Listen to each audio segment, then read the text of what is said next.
What is up, y'all? Nate here again to go over a proper leg day warm-up. Time and time again, I see individuals coming in for their leg days and they just go straight to the leg extension or straight to the leg press and do a light set.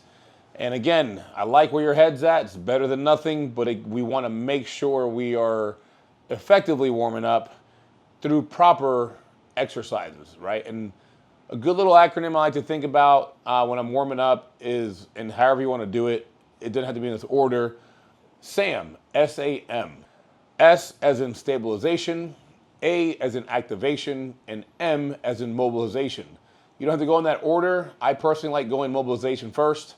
From there, I like doing warming up, and then from there, I like to do stability exercises, okay?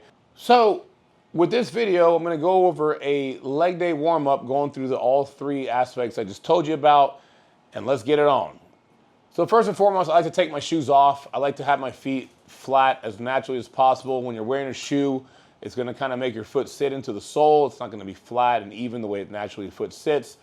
So I would recommend taking your shoes off. If your feet stink really bad or they smell, then, maybe start washing them or cleaning them better in the shower. I like to start from the ground up. First thing I like to do is a calf stretch. If you're gonna be squatting, guys, or leg pressing, a lot of times we have horrible squats due to our ankle mobility. We just don't have it, right? And so what you wanna do is start off with a stretch on the calves. Again, I like to go against an object or a wall, lean into it, keeping my back foot flat, feeling that stretch, and then coming out of it. You don't wanna hold a stretch too long. As I've mentioned before, if you're doing static stretches for a long period of time, you're actually gonna weaken your muscles before you work out. So get into the motion, feel the stretch, and then get out of it. So as you see here, I'm doing each of my calves. I'm going about 5 to 10 reps each side, going about 2 rounds each foot, okay? After that, I'm gonna go up to my hips. I'm gonna go up and I do 90-90 stretches, okay? It's a really good stretch to open up those hips, get that piriformis stretched out, even get your back a little bit more loose per se. So again, you wanna make sure your legs are in a 90-degree fashion, both of them, and then lean into one of them and try to reach as far as you can. From there, once you feel that stretch, get out of it, rotate your hips or your legs in the opposite direction in a windshield wiper fashion, and then reach on the other side. I recommend going about 5 times each way to make sure you're just kind of getting that good stretch. Now, if you notice on this 90-90, on the second variation of it, I go into it and then from there I lift up. When I lift up in that thrust fashion, it's just getting the glutes activated is all. And again, whenever you activate a muscle, you're stretching out the opposing muscle. So when I come up in that 90-90 and I tighten the glute, it's actually further opening my hip even a little bit more. It's a good little trick you can do just to get a little bit extra stretch. Next on the list, guys, we're gonna go world's greatest stretch. Some people call it runner's stretch. Whatever you wanna call it, I don't care, just do it, okay? Again, whatever foot's in front of you, you're gonna basically have that same elbow reaching toward the ground, toward the foot. You're gonna feel that hamstring, that glute stretching, and then from there you're gonna twist, and I want you to keep your eyes on your hand, okay? So just keep your eyes on your hand. You want your neck to rotate in the direction of your hand the whole time, okay? And then notice with the leg that's extended behind you, try to straighten that out as much as you can, flexing that glute on that side, because again, when you flex the glute, it's gonna further open that hip because they're opposing muscles. So again, about 8 to 10 twists on each side, and you're good to go. From that position, you're gonna drop down to one knee, and then just go hamstring rock. So you're just gonna rock back and forth, feel the hamstring engaged, stretch a little bit, and get in and out of it, okay? 8 to 10 reps each leg. Next one we have, very similar to the world's greatest stretch, I just call it an adductor twist. Pretty much we're gonna be kneeling down with one leg laterally stretched out next to us, and the same side that our leg is stretched, we're just gonna reach down, twist and stretch, same thing. Keep your eyes on your hand as you're moving, and it's gonna feel better. If you just keep your neck still facing the ground, it's just not gonna be fluid. People are gonna look at you and be like, what's that guy doing? The next one we have is Frankenstein walks. Again, it's a really good way to engage the hamstrings. So again, you can either do this holding onto something. If you don't have that balance, to do it walking and just kick your leg up and down.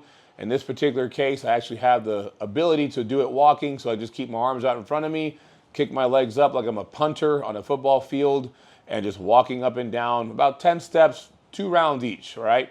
Now that we got your mobility going for your legs, Now we want to look at the activation portion of it, okay?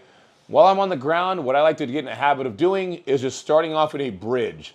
A lot of us were sitting in our desk, we sit down a lot for work, and we're just sitting down watching TV. We're lazy, right? And I tell you what, I'm very lazy and I'm really good at it too. So I love being lazy. So what I want to do is I want to make sure that we engage the glutes and just fire them up a little bit more than normal. So while I'm on the ground, my first activation movement, I just go into bridges. When you're doing bridges, make sure you give yourself a pelvic tilt, meaning you're flattening your back against the ground and you're thrusting your hips upwards toward your chest. Okay, you should feel your tailbone rocking or rotating in and out of itself in a scooping formation. If you're just going straight up and down in a vertical fashion, you're still going to target your glutes. I'm not going to lie, but you're going to put a lot more pressure on that lower lumbar, and it's not necessary. We can avoid that back pain or back tightness by simply rotating your pelvis. I like to do two-legged bridges, go about 10 reps. After that, I'll go single leg just to isolate each side, and I'll go about 5 to 10 more on that side again. From there, guys, what I'm going to do is get bands. If you don't have these bands, I highly recommend getting them. Now, in this case, I'm using two bands. I put the harder band above my knee. I put the lighter band below my knee. If you have one really hard band, you may only need one, okay? In this case, I use two. And so what I want to do is I start in a lateral walk. Now, when you're doing this exercise, guys, you want to make sure when you take that step in that direction, let's say if I'm going to my right first, I want to make sure my left leg is planted first and actually pushing outwardly left, and then I take the step. The reason why is because a lot of times when I see people doing this exercise, when they take that step to the right, their left knee goes to the right as well and it collapses. We want to make sure that that leg is sticking outward, stabilizing itself, and then it's going to go pushing against it. You'll notice when you do it this way, in the proper way, the leg that's not moving, you're going to feel that glute firing way more than what you've ever felt it before. I always like to tell myself or tell clients, think of yourself like doing the hokey pokey. You're pushing your knees outward the whole time. We also want to keep your toes facing forward. We don't want to plie the feet at all. So again, you're basically just pushing, anchoring to one side, and then opening the other in that formation. We also want to make sure your knees are above your toes the whole time. If you take too big of a step and your foot is way wider than your knee, it's not really targeting the glute as well as it could. Now, is it working still? Sure, it's working, but we want to make sure it's working to its full capacity. And so, hold that slight little squat, push outward, and then take a step in the opposite direction and keep going. Go about 15 to 20 steps.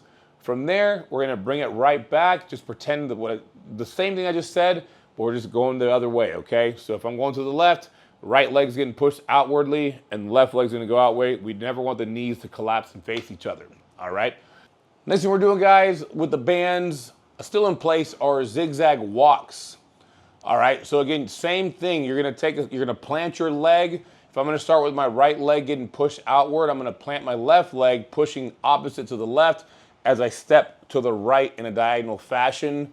And then from there, I land it. And then after that, I do the same and opposite thing to the other way.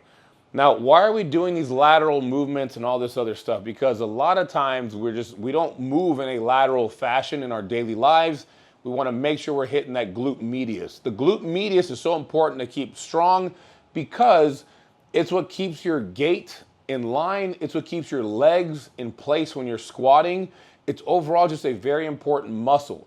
You guys ever see someone squat and their knees go inward? It's because their glutes aren't strong enough to push outward, okay? So you have to make sure you're targeting the glute medius.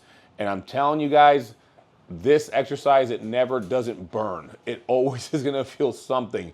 So I like to go zigzag walks, anywhere from 10 to 16 steps forward.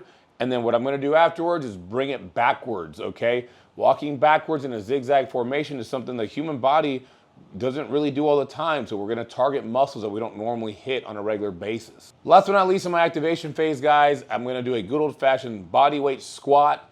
I personally lack ankle mobility, something I got to work on. So again, I'll admit that. So what I like to do is get the squat wedge, raise my heels up. That's going to allow me to squat more upright. My knees will come a little bit more forward than normal because I'm going to drop my hips straight down. I'm not going to push my butt backwards. And also with the bands on, I'm pushing the knees outward against the band while I squat. Why am I keeping these bands on? Because I want to keep my glute medius firing while I do this squat. Now, we've covered mobility and activation. Last thing we're going to go over is stability. So, stabilization, not a lot that I personally do. You can get away with something so simple as single leg RDLs, and then from there, you can go lateral lunges on a slider. You can even go so far to do some squats on a Bosu ball. You want to incorporate things in a unbalanced environment to get muscles firing that you don't normally fire. So again, these single leg RDLs, you want to keep your hips squared. We don't want to open the hips up and just reach down. You're going to feel your hamstring engage. The glute's going to engage too because it's stabilizing everything. And just hinge up and down about 8 to 10 times. A cool little trick you can do as well is when you're on the foot that's planted, is dig your toes into the ground, get those soles of your feet working and firing. Because again, you do have muscles there and you also want to work them out. So there you have it, guys. Your leg day warm up. And I tell you what, once you do this, you'll see a big difference in your workouts, guys. Thanks for watching. I'll see you in the next one.